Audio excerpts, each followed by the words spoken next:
The University of North Carolina is wasting away. Students are being forced to drink water that has been contaminated.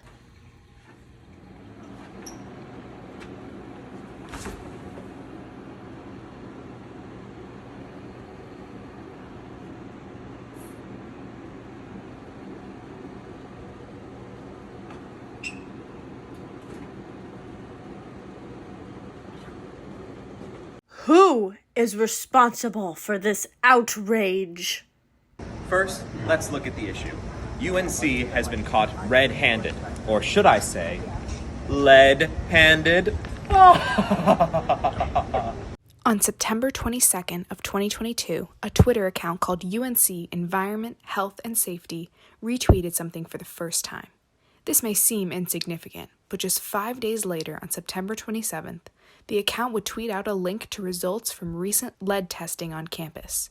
It seems that UNC officials may have been aware of the issues and began preparing to handle the repercussions of the results, rather than immediately warning students of potential risks, instead leaving students to fend for themselves against the lead they were consuming daily. Students wouldn't receive a formal warning about the toxins in their basic necessities until over 2 hours after that tweet. For reference, that tweet had 6 likes. So much for spreading the word. 8 buildings: Fordham Hall, Hamilton Hall, Manning Hall, Phillips Hall, South Building, Wilson Library, Carrington Hall, Isaac M. Taylor Hall. They may plan on testing all fountains that are out of date, but that begs one question. When did these fountains go out of date? How long have students been drinking liquid batteries? In 2018, after UNC students knocked down Silent Sam in response to the history of the statue and the lack of action on UNC's side, the chancellor at the time said that the students' actions were unlawful and dangerous, and we were very fortunate that no one was injured. Well, isn't breaking building and water codes unlawful and dangerous? Who's the real problem here? When the Blue Devils in East Carolina University changed the name of their buildings after Charles Aycock in 2015, UNC took until 2020. When has UNC ever dealt with something in a timely manner?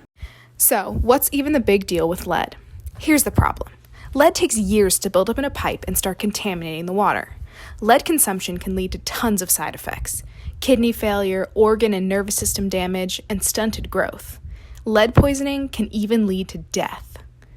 Lucky for us, Congress passed a bill banning the use of lead in parts that could come in contact with our drinking water. Unlucky for UNC students, we are coming up on the 30-year mark of that law. Many of the buildings at UNC were built long before 1986. Furthermore, many haven't seen a renovation since before many current students' parents were even born. 20 years is the perfect amount of time for lead to start leaching into water sources, and 25 years is the perfect amount of time for students to start noticing symptoms, and subsequently UNC to take action. There is no telling how long UNC students have been ingesting water from pipes that can't legally be put into the ground anymore. UNC has failed these students, and now their kidneys might start failing them. And as we know, a college student's only priority should be making sure their livers don't fail them. So how unsafe is UNC water, you might be asking? Here is the information. What you need to know is that no amount of lead is safe, but UNC is far from no lead. The EPA requires proper action if lead levels are at or above 15 parts per billion. For reference, Flint, Michigan's water hovers somewhere around 27 parts per billion. Scary, right?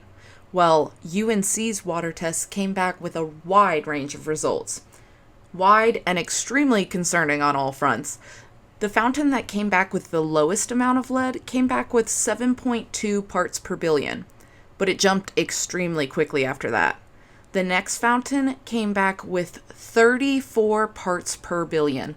That's 7 parts per billion more than Flint, Michigan, a city that has been seen as a place that is in a major emergency. And the top of UNC's range, 662 parts per billion. That's more than 44 times the number that triggers action according to the EPA. What can you do to protect yourself? As UNC continues to move slowly, students are left wondering if they are drinking lead water. UNC's only action has been handing out occasional one-time use water bottles. UNC is not going to protect students. They will be left to fend for themselves. Instead, they would rather funnel money into athletics. UNC's priorities are wrong. They claim they care about students and their health, but they really care about getting that dub. As long as student athletes continue to steal from the real students, this problem will never get fixed. Madison, are we sure it's okay for me to say this? Like, as a student athlete, will I get, like, fired or something? Seems kind of questionable.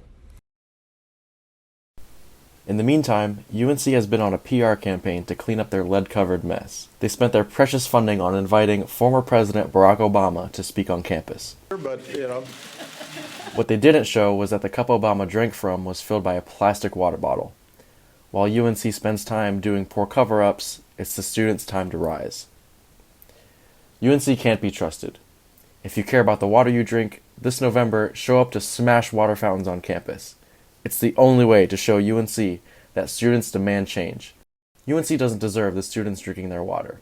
What they do deserve is the cost of replacing all water fountains on campus and the water bill from all those ancient pipes being broken and left to spew.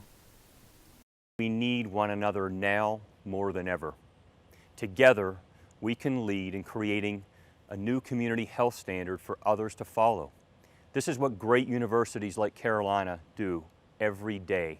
We teach society how to adapt and to be prepared for the next grand challenge of our time.